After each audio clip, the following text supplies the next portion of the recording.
اعوذ باللہ من الشیطان الرجیم بسم اللہ الرحمن الرحیم السلام علیکم ورحمۃ اللہ وبرکاتہ والمغفرہ۔ میں امید کرتی ہوں کہ آپ سب خیر عافیت سے ہوں گے۔ اللہ پاک سے دعا ہے کہ اللہ پاک آپ سب کو خیر عافیت سے رکھے، آمین۔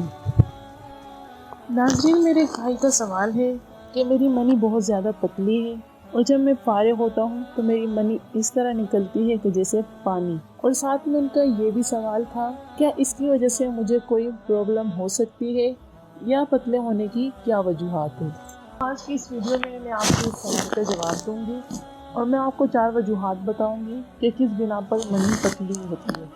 تو میرے بھائی، پتلی منی کا ڈسچارج ہونا یہ ایک وقتی پریشانی ہوتی ہے، اسے ہم کچھ وقت میں ہی کور کر سکتے ہیں اور اس کے لیے آپ کو زیادہ پریشان ہونے کی ضرورت بالکل بھی نہیں ہے۔ سب سے پہلے جو نارمل ڈسچارج ہوتا ہے وہ وائٹ کلر کا ہوتا ہے اور تھک ہوتا ہے، اور ڈیفرنٹ لوگوں میں ڈیفرنٹ کلر کا ڈسچارج ہوتا ہے، کسی کا وائٹ کلر کا ہوتا ہے اور کسی کا کسی اور طرح کا ہوتا ہے۔ تو آج میں آپ کو 4 وجوہات بتاؤں گی کہ منی پتلی کیوں ہوتی ہے۔ نمبر 1 وجہ تو یہ ہے، اگر آپ کا ڈسچارج پانی کی طرح ہے اور منی بالکل پانی کی طرح ہے تو پہلی وجہ یہ ہے کہ وہ ہے اسپرم کاؤنٹ لو ہونے کی وجہ سے۔ اگر آپ کا اسپرم کاؤنٹ لو ہے تو اس کی وجہ سے بھی آپ کا ڈسچارج پانی کی طرح ہو سکتا ہے، کیونکہ اسپرم کاؤنٹ جو ہے نا وہ آپ کے ڈسچارج کو تھک بناتا ہے اور پھر اسی کی وجہ سے منی گاڑھی ہوتی ہے۔ یہ جو پتلی منی کا ڈسچارج ہونا ہے اس کے پیچھے کافی ساری وجوہات ہیں۔ آپ کو اندر سے ویریکوسیل کا مسئلہ ہو سکتا ہے، آپ کے اندر انفیکشن کا مسئلہ ہو سکتا ہے، ٹیومر کا مسئلہ ہو سکتا ہے، اور اس کے علاوہ اگر ویٹ بہت زیادہ ہے تو مختلف ادویات استعمال کرنے کی وجہ سے بھی یہ مسئلہ آپ کے ساتھ درپیش ہو سکتا ہے۔ اور دوسری وجہ یہ ہے کہ اگر آپ دن میں 2 سے 3 مرتبہ اگر ڈسچارج ہوتے ہیں تو پھر اس کی وجہ سے بھی آپ کی منی پتلی ہو جاتی ہے، کیونکہ کچھ گھنٹے لگتے ہیں منی کو واپس سے گاڑھی ہونے میں۔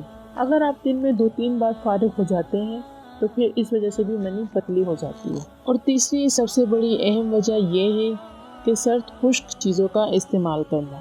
اب ان خشک چیزوں میں کیا چیزیں شامل ہیں؟ تو سب سے پہلے تو یہ ہے کہ سگریٹ نوشی، جس کی وجہ سے آپ کی منی پتلی ہو جاتی ہے۔ اور اگر آپ کوئی ایسا نشہ کرتے ہیں کہ جس کی تاثیر خشک ہے تو وہ بھی آپ کی منی کو پتلا کر دیتی ہے۔ تو اس لیے آپ کو چاہیے کہ خشکی والی جو چیزیں ہیں آپ اس کا استعمال نہ کریں، کیونکہ اس سے آپ کی منی جو ہے نا وہ پتلی ہو جاتی ہے، جس کی وجہ سے آپ کی ٹائمنگ بھی بہت زیادہ کم ہو جاتی ہے۔ اور پتلی منی کو گاڑھا کچھ اس طرح بھی کیا جا سکتا ہے کہ آپ دودھ کا استعمال زیادہ سے زیادہ کریں، مغزیات کا استعمال زیادہ کریں، جیسے کہ اخروٹ، پستہ، بادام، مونگ پھلی کا استعمال بھی لازمی کریں۔ تو آپ کو میں منی گاڑھا کرنے کا ایک بہترین نسخہ بتاؤں گی کہ سب سے پہلے آپ نے 3 چیزیں لینی ہیں: موسلی سفید، موسلی سیاہ اور ستاوا۔ آپ نے ان کی مقدار کچھ اس طرح لینی ہے کہ موسلی سفید 5 گرام، موسلی سیاہ 5 گرام اور ستاوا 3 گرام۔ یہ تینوں چیزیں ملا کر آپ نے اچھی طرح پیس لینی ہے اور ان کا پاؤڈر بنا لینا ہے اور اس پاؤڈر کو محفوظ کر لینا ہے۔ پھر آپ نے اس کو 1 گلاس دودھ کے ساتھ صبح اور 1 گلاس دودھ کے ساتھ رات کو پینا ہے۔ صرف 21 دن کے استعمال سے آپ کی منی اس طرح گاڑھی ہو جائے گی جیسے گوند۔ اس نسخے کے استعمال سے آپ کا مردانہ بانجھ پن بھی ختم ہو جائے گا اور آپ کے اسپرم بھی زیادہ مقدار میں بنیں گے۔ یہ ایک بہترین نسخہ ہے، آپ اس کو لازمی ٹرائی کریں اور زیادہ سے زیادہ شیئر کریں۔ میں امید کرتی ہوں کہ آج کی میری ویڈیو آپ کو پسند آئی ہوگی۔ مزید اس طرح کی ویڈیوز دیکھنے کے لیے ہمارے چینل اسلامک سینٹر کو سبسکرائب کریں اور لائک کریں۔ ملتے ہیں نیکسٹ ویڈیو کے ساتھ، تب تک کے لیے اپنا بہت خیال رکھیے گا۔ اللہ حافظ۔